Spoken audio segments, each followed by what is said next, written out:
মোহতারাম হাজিরিন, আজকের জমাআতে আপনাদের সামনে আমি পবিত্র কোরআনুল কারীমের সূরা আল বাকারার 256 নম্বর আয়াতখানা তেলাওয়াত করেছি।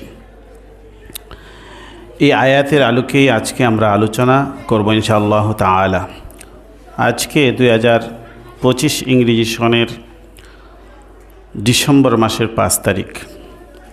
আজকে সূরা আল বাকারার 256 নম্বর আয়াতের আলোকে আলোচনা করব।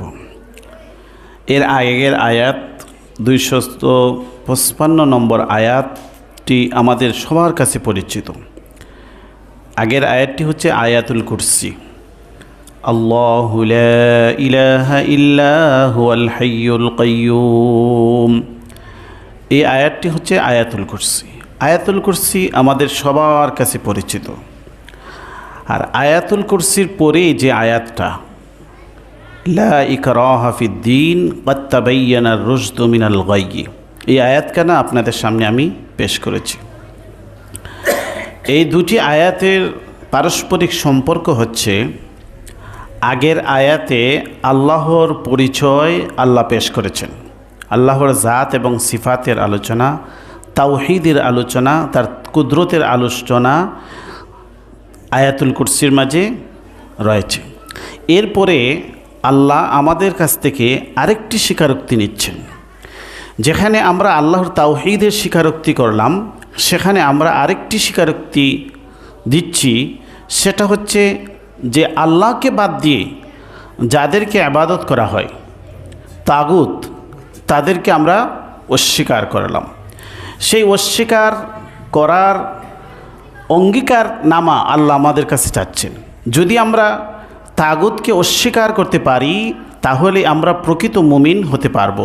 সেটাই আল্লাহ বলছেন, ক্বাদ তাবায়্যানার রুশদু মিনাল গায়্যি।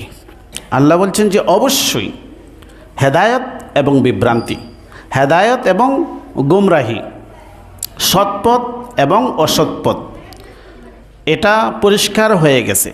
ক্বাদ তাবায়্যানার রুশদু মিনাল গায়্যি, বিভ্রান্তি থেকে, বিপদগামিতা থেকে, গুমরাহি থেকে হেদায়েতের পথ, হেদায়েত সুস্পষ্ট হয়ে গেছে। ফামান ইয়াকফুর বিত্তাগুত ওয়া ইউমিন বিল্লাহ,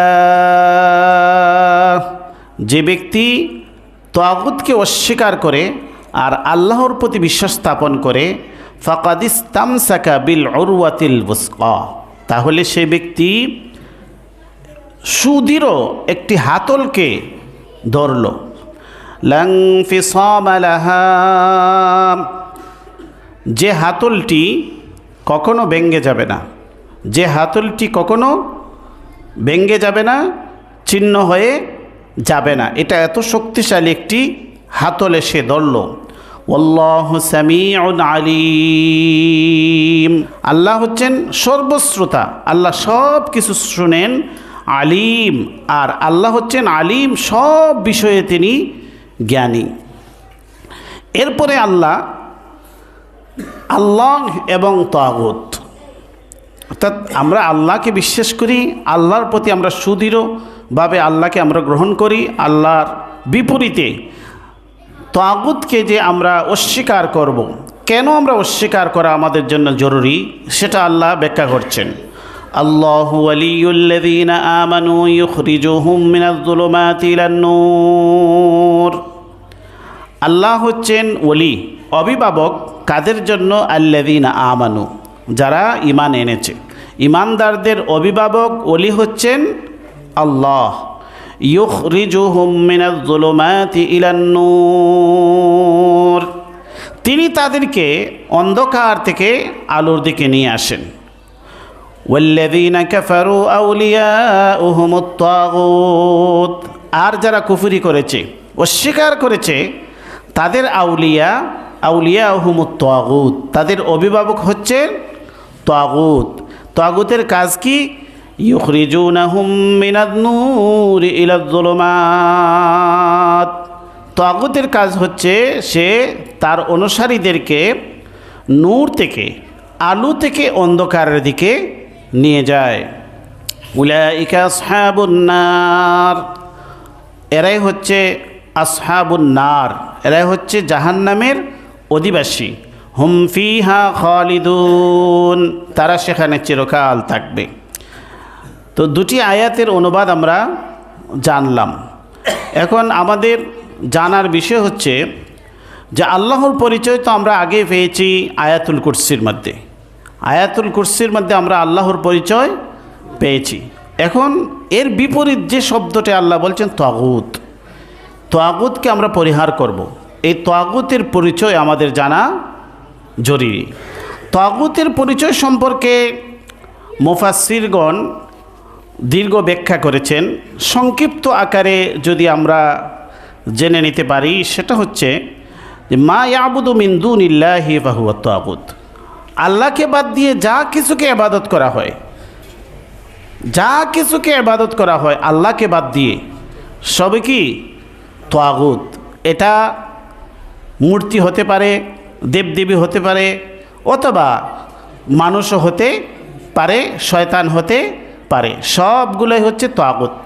আর পৃথিবীতে তাগুতের যত প্রকার হতে পারে, যত ধরনের তাগুত হতে পারে, যেগুলাকে মানুষ আল্লাহকে বাদ দিয়ে ডাকে, ইবাদত করে, এগুলার মূল হচ্ছে শয়তান।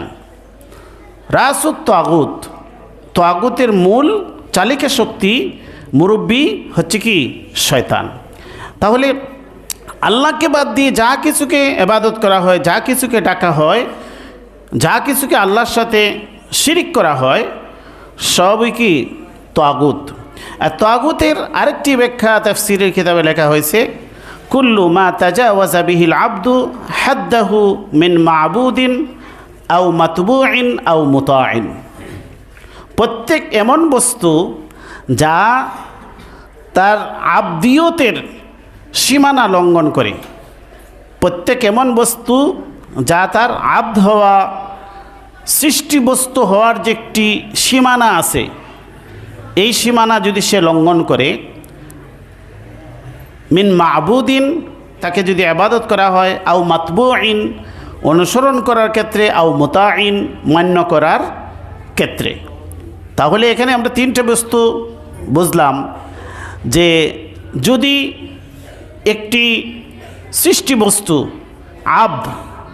সেটাকে যদি তার সৃষ্টি বস্তুর স্থান থেকে যদি সীমা লঙ্ঘন করা হয়, তাকে যদি ইবাদত করা হয়, তাকে যদি মাবুদ বানিয়ে নেওয়া হয়, ইবাদতের বস্তু বানিয়ে নেওয়া হয় আল্লাহকে বাদ দিয়ে, আও মাতবুইন, অথবা যদি তার অনুসরণ করার ক্ষেত্রে তার যে একটি সে আব্দ হিসেবে, বান্দা হিসেবে, মাখলুক হিসেবে তার যে একটি সীমানা আছে, এই সীমানার বাহিরে গিয়েও যদি তার অনুসরণ করা হয়, আল্লাহর নাফরমানির ক্ষেত্রে যদি তার অনুসরণ করা হয়, আও মুতাইন, অথবা আনুগত্যর ক্ষেত্রে যতটুকু আনুগত্য সে পাওয়ার যোগ্য একজন মাখলুক হিসেবে, বান্দা হিসেবে, তার সীমানা যদি লঙ্ঘন করে এর চাইতে বেশি তার প্রতি আনুগত্য দেখানো হয়, আল্লাহর আনুগত্যর সীমানা যদি সে গ্রহণ করে নেয়, অর্থাৎ তাকে আনুগত্য দেখানোর ক্ষেত্রে ততটুকু আনুগত্য দেখানো হলো যে যতটুকু আনুগত্য আল্লাহকে দেখানো উচিত। তার অনুসরণ করার ক্ষেত্রে এই সীমানার বাহিরে চলে যাওয়া, যে অনুসরণ করার ক্ষেত্রে এবং তার মান্যতা করার ক্ষেত্রে তাকে তার বান্দার যে একটি সীমানা আছে, মাখলুকের যে সীমানা আছে, এই সীমানাকে লঙ্ঘন করে যদি খালিকের দিকে, খালিকের সমপর্যায়ে তাকে নিয়ে যাওয়া হয়, তাহলে এটা কি হয়ে যায়? তাগুত হয়ে যায়। তাহলে আমরা তাগুতের সংক্ষিপ্ত একটি পরিচয় আমরা জানলাম। তাফসীরের কিতাবের মাঝে এই তাগুত কথাটিকে আরেকটু ব্যাখ্যা করে বলা হয়েছে যে কোনো একটি বান্দা, মাখলুক, সৃষ্টি বস্তু, ধরুন একজন মানুষ, সে যদি আল্লাহর কোনো হুকুমকে পালন না করে, মানে কিন্তু পালন করে না, তাহলে এই ব্যক্তিকে বলা হয় ফাসিক, সে গুনাহগার। যেমন ধরুন আমরা জুমার নামাজে আসলাম, ফরজ ইবাদত। সব মানুষ তো আর জুমা পড়তে আসে না, কিন্তু সে বিশ্বাস করে যে জুমা এবং 5 বেলা নামাজ আমাকে পড়তে হবে, এটা ফরজ, কিন্তু তারপরও সে পালন করে না, তাহলে সে ব্যক্তি হচ্ছে ফাসিক, সে গুনাহগার। দ্বিতীয় স্তর হচ্ছে এই ব্যক্তি পালনও করে না, আবার এটাকে বিশ্বাসও করে না। সে যেমনভাবে নামাজ পড়ে না, এটা একটা অপরাধ, আবার সে নামাজ দিয়ে আল্লাহর হুকুম সেটাও কি সে বিশ্বাস করে না, তাহলে সে হয়ে যায় কাফির। তাহলে আমরা ফাসিক বুঝলাম, কাফির বুঝলাম। আর তৃতীয় স্তর হচ্ছে এই ব্যক্তি নিজে পালন করে না এবং এটা যে আল্লাহর হুকুম সেটা বিশ্বাসও করে না। তৃতীয় পর্যায়ে সে গিয়া মানুষকে আল্লাহর হুকুমের বিপরীতে আদেশ দেয়, এটাই হচ্ছে তাগুত। তাহলে আমরা ফাসিক বুঝলাম, কাফির বুঝলাম, তাগুত বুঝলাম। তাগুত হচ্ছে যে ব্যক্তি আল্লাহর হুকুমের বিপরীতে মানুষকে আদেশ দেয়, আল্লাহর নাফরমানির আদেশ দেয়, যে বিষয়টা আল্লাহ হারাম করে দিয়েছেন, সুস্পষ্টভাবে আল্লাহর পক্ষ থেকে এই জিনিসটা নিষেধ, আল্লাহর পক্ষ থেকে হারাম, সে এই হারাম বস্তু করার জন্য মানুষকে আদেশ দেয়, উদ্বুদ্ধ করে, উৎসাহিত করে। এটা বিভিন্নভাবে হতে পারে, এটাই হচ্ছে তাগুত। এখন আমরা তাগুত, আল্লাহর বিপরীতে যারা তাগুত হয়, অর্থাৎ মূলত আল্লাহর বিপরীতে যে তাগুতের মূল চালিকা শক্তি হচ্ছে শয়তান। এই শয়তানের মাধ্যমেই, শয়তানের প্ররোচনায় তাগুতরা সৃষ্টি হয়।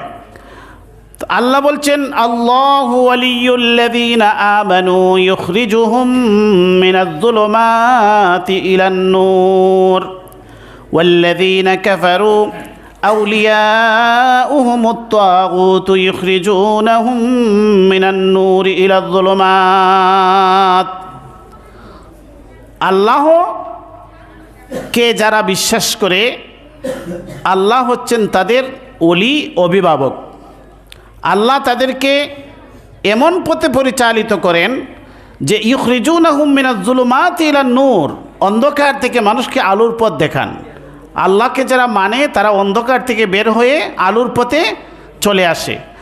আর ওয়াল্লাযীনা কাফারু, আর যারা কুফরি করেছে, যারা আল্লাহকে অস্বীকার করে তাগুতকে গ্রহণ করে নেয় ওলি হিসাবে, ওয়াল্লাযীনা কাফারু আউলিয়াহুমুত তাগুত, আল্লাহকে যারা অস্বীকার করেছে, আল্লাহকে যারা আল্লাহর সাথে যারা কুফরি করে, এদের ওলি হচ্ছে, আউলিয়া হচ্ছে তাগুত। আর তাগুতের কাজ হচ্ছে ইউখরিজুনাহুম মিনান-নূরি ইলাজ-যুলুমাত। তাগুত হচ্ছে সে মানুষকে আলোর পথ থেকে অন্ধকারের দিকে নিয়ে যায়, আলোর পথ থেকে অন্ধকারের দিকে নিয়ে যায়। যখন তাকে অন্ধকারের দিকে নিয়ে যায় তখন উলাইকা আসহাবুন নার, তখন তারা হয়ে যায় জাহান্নামের বাসিন্দা, তারা হয়ে যায় জাহান্নামী। হুম ফিহা খালিদুন, তারা সেখানে চিরকাল বসবাস করবে, তাদের চিরকাল বসবাসের স্থান হয়ে যায় জাহান্নাম। তাহলে আমরা দুটি বস্তু পাশাপাশি আমরা বুঝলাম, আল্লাহর পরিচয়, আল্লাহর কর্ম, তাগুতের পরিচয়, তাগুতের কর্ম। আল্লাহকে যারা মানে তাদেরকে আল্লাহ আলোর পথ দেখান। এই জন্য এই আলোর পথ দেখানোর জন্য আল্লাহ আমাদের জন্য কিতাব নাজিল করেছেন।